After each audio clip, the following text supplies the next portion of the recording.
الحمد لله الذي فضلنا على كثير من عباده المؤمنين. أما بعد، فأعوذ بالله من الشيطان الرجيم. بسم الله الرحمن الرحيم. يا أيها الذين آمنوا لا تقدموا بين يدي الله ورسوله. قال تبارك وتعالى في مقام آخر: وأطيعوا الله ورسوله وأطيعوا الرسول. قال النبي صلى الله عليه وسلم: كل بدعة ضلالة كل ضلالة في النار، أو كما قال عليه الصلاة والسلام. میرے محترم دوستو، میں آج جس عنوان پر آپ سے گفتگو کرنے کی سعادت حاصل کر رہا ہوں وہ ہے بدعت سے نفرت۔ میں نے آپ کے سامنے تلاوت مبارکہ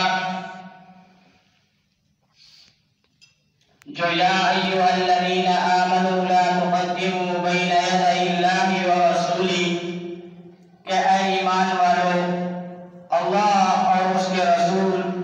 کی حدود سے تجاوز نہ کرو۔ حدود اللہ اور اس کی رسول کی حدود شریعت میں اس کو کہتے ہیں کہ جو اللہ اور اس کے رسول صلی اللہ علیہ وسلم کا صحیح طریقہ ہو، اور جو اس صحیح طریقے پر نہ چلے اس پر قرآن میں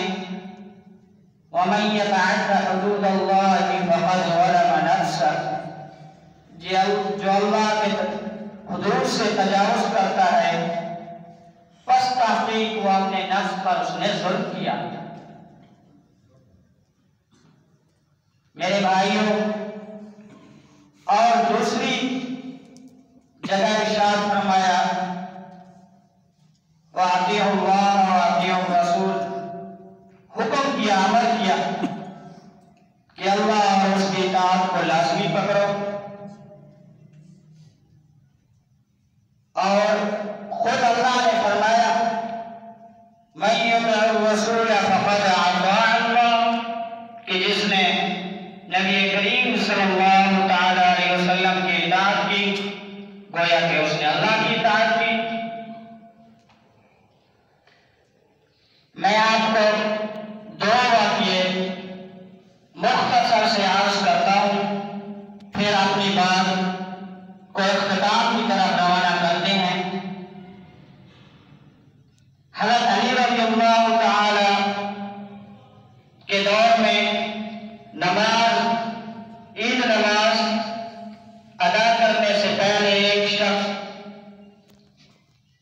نماز نفل پڑھ رہا تھا، اور حضرت علی رضی اللہ تعالی عنہ نے ان کو متنبہ کیا کہ اے شخص، عید کی نماز سے پہلے نوافل پڑھنا منع ہے، تو کیوں پڑھ رہا ہے؟ تو اس بندے نے عرض کیا کہ اے علی، مجھے پتا ہے نماز پڑھنا منع ہے،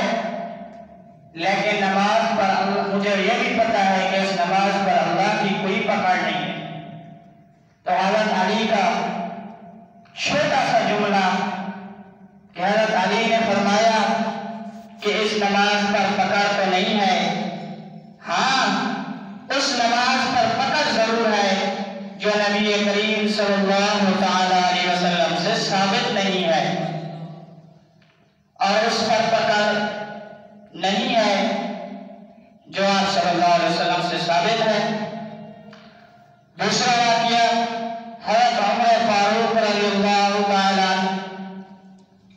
آپ صلی اللہ علیہ وسلم کے سامنے تورات کی تلاوت خوب مزے لے کر کر رہے تھے، تو اللہ کے رسول من غضب الله ورسوله رضيت بالله ربا وبالإسلام دينا وبمحمد نبيا صدیق اکبر رضی اللہ تعالیٰ عنہ آپ صلی اللہ علیہ وسلم کے غصے کو پہچان گئے کہ انہوں نے یہی پھر پڑھی اعوذ باللہ من غضب اللہ وغضب رسولی رضیت باللہ ربا وبالاسلام دینا وبمحمد نبیہ کہ اے عمر نبی کریم صلی اللہ علیہ وسلم کے سامنے ایسے کام کرتے ہو جس پر آپ صلی اللہ علیہ وسلم اور اس کے خدا ناراض ہوں غضب ہوں تو حضرت عمر نے تورات کی تلاوت کو ترک کر دیا۔ آخر میں ایک حدیث پڑھوں گا، قال النبی صلی اللہ علیہ وسلم من احدث فی امرنا فهو مردود، کہ اللہ کے نبی نے فرمایا جو ہماری شریعت میں نئی بات پیدا کرے گا فهو مردود، پس وہ مردود ہے